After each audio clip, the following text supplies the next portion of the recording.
A 19-year-old college student fell in love with a werewolf. After marriage, they had 2 children, but when the kids got sick, she didn't even know if she should take them to a pediatric clinic or a pet hospital. To make matters worse, her werewolf husband died unexpectedly in a stinking ditch. She watched helplessly as his body was tossed into a garbage truck, kneeling in the pouring rain. Xiaohua sobbed like a lost child. Once, Xiaohua had been a student at a national university.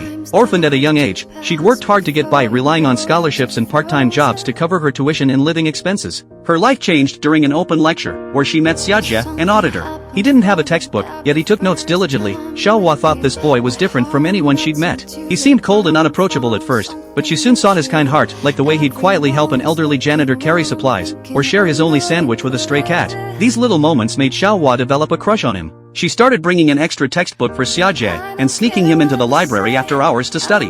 Many people who love reading have an innate charm. 2 lonely souls found they had endless things to talk about, chatting from dawn till dusk without ever feeling tired. Gradually, they'd stand on the campus rooftop, gazing at the city's twinkling lights, and daydream about their future home. A small place with a cozy kitchen, a warm bed, and each other. Loneliness makes people crave a haven more than anything, and Xiaohua once said softly, "I'll be the one to say welcome home to you every day." Xiajie had stared at her in surprise, words caught in his throat. He held a secret, one he hadn't dared to tell her. On a clear night, Xiajie finally decided to be honest about his true identity. "Close your eyes," he said. She thought he might have a surprise for her. Instead, what came next left her stunned. First, his fingers began to twist and lengthen, covered in dark fur, then his nose and mouth stretched into a wolf's snout, and pointed ears sprouted from his hair. When Xiaohua opened her eyes, she was looking at a wolf. Her gentle, bookish Xiajie had turned into a werewolf. Most people would have run away in fear, but Xiaohua didn't. For her, he was still the boy who'd shared his notes with her, who'd walked her home on rainy nights, who'd listened to her talk about her day. In the end, they chose to face the world together bravely. After that, Xiajie worked hard to take on the responsibility of a family.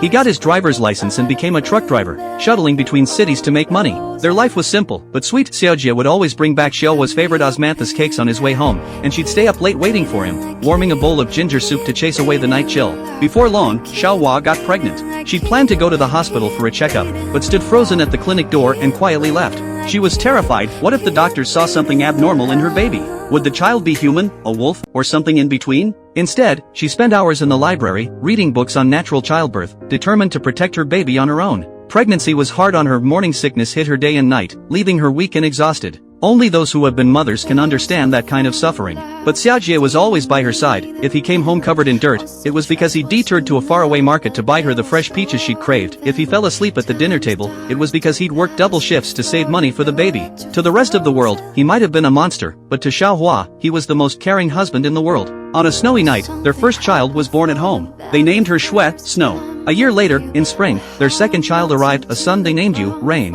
For this small family, the joy of having children was mixed with growing pressure, more mouths to feed, more expenses, and the constant fear of their secret being discovered. Then, disaster struck. Xiajie went missing. Xiaohua grabbed an umbrella and searched the city frantically, until she found him in a dirty ditch on the edge of town. No one knew what had happened to him. The only clue was a few bird feathers stuck to his clothes. Soon, sanitation workers arrived, lifted his body into a garbage bag, and tossed it into the back of a garbage truck. Xiaohua couldn't even get close to say goodbye. Despair crushed her. All he left behind were a few bank deposit slips, a driver's license, and the photo on the license became his posthumous portrait.